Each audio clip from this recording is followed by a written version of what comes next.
So it is crazy hot here today. We are almost in the second week of July. It's admittedly not my favorite weather of the year. July tends to be the hardest month for me of the whole year, but I am determined to get some plants in the ground. I've waited until the sun has started to dip below the trees so that it would cool off a bit outside before I got out there. And I want to work on my shade garden. The garden that I have in the direct sun is picking up. The tomato plants are growing, the cucumbers are growing, the peppers are growing.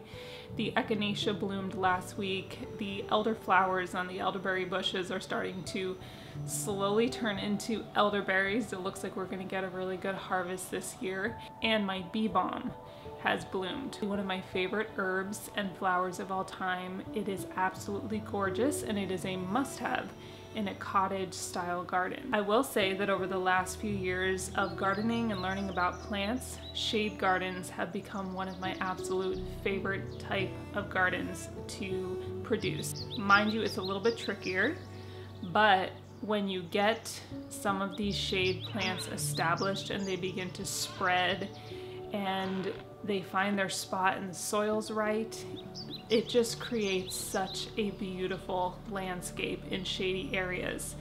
And as I have developed our shade gardens, because we do have a lot of shade because we're up in the woods. So the front part of our very small little humble homestead has sun.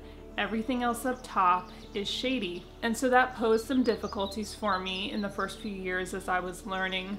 But now that I've realized that there are so many plants that will not only tolerate the shade, but even some of them that will thrive in it, I have been able to really enjoy that process of learning. And so today I wanted to share with you some of my favorite shade tolerant or even shade loving plants that can create a beautiful cottage style or cottagecore, if you will, style garden. So far as herbs go, I have found that growing parsley, sage, thyme, and particularly chocolate mint, those will do very well in part shade to shady areas. Chocolate mint is in the mint family, and it's one of the mints that I have found does the best in the shade. It does nice on hills, it does nice by watery areas, it tolerates a lot of different types of soil, and the smell is absolutely incredible and it makes a really lovely tea. This, dear friends, is chocolate mint and it is delightful. Thyme and sage are two of my favorite herbs and they also do well in part shade for me. Cilantro does well in part shade. Cilantro does not like the heat. It thrives more in the spring and the late summer, early fall. And so cilantro can do well in the part shade also. So outside of the herbs, some of my favorite shade loving plants are ferns, of course, particularly Christmas ferns because they are semi-evergreen in our zone, which is zone 6B, but I love all ferns. They just have that whimsical look to them where if you see like a fern laden path, you have to walk on it, right? It's just so beautiful. I also love coral bells. Coral bells are probably one of my favorite plants, and if I could have an entire hill just covered in coral bells, I would do it. They come in a variety of colors and shades, and all of them are beautiful. I also really love ivy. There are different varieties of ivy. I have it growing on a sunny hill in the front, and I also have it growing on a completely shaded hill in the back.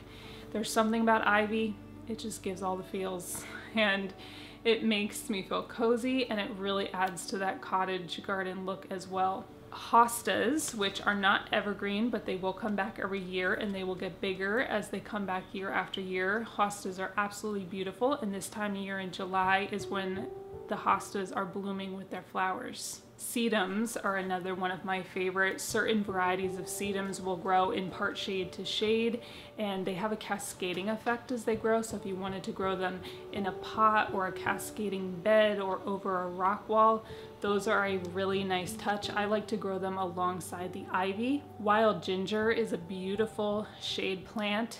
Dead nettle, which is a type of nettle but without the stinging factor to it, and it's really beautiful. There's one called purple dead nettle that grows on hillsides, and I really like that one for a shade garden. And to go along with the ground cover theme of wild ginger and dead nettle, there's another really beautiful one called bugleweed, ajuga, however people want to say it. It comes in a variety of colors. It does flower in the summertime, but the leaves are beautiful and they are semi-evergreen. So there are endless plants that you can use, endless plants that you can grow in the sun and in the shade. There's just too many to mention, but those are a few of my favorite shade plants. So I hope if you have a shady area and you're not sure what to do with it, I really hope that this gave you some good ideas and that you will be able to create a beautiful shady oasis in the summer that you can enjoy. Tea, I need my tea, Obi. Do you know where my tea is, buddy?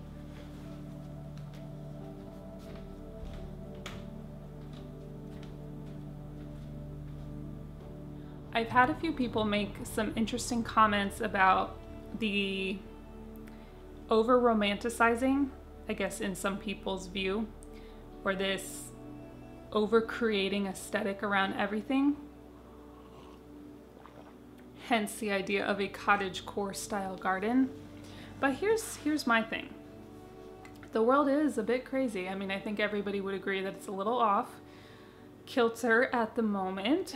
We'll just say it like that.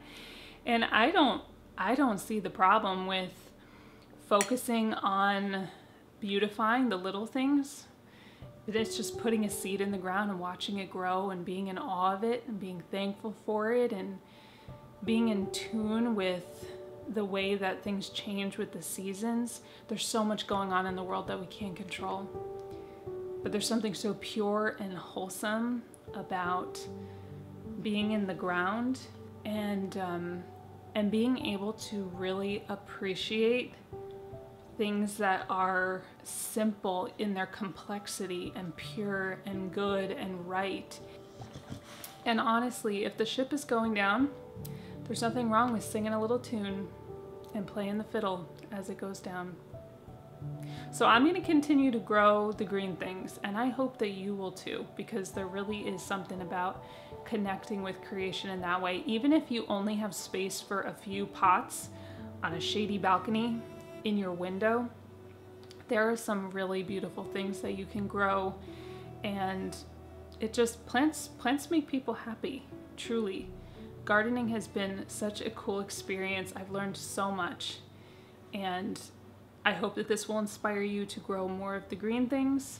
So I'm gonna get out there and get my hands in the ground and get some ferns planted on the hill.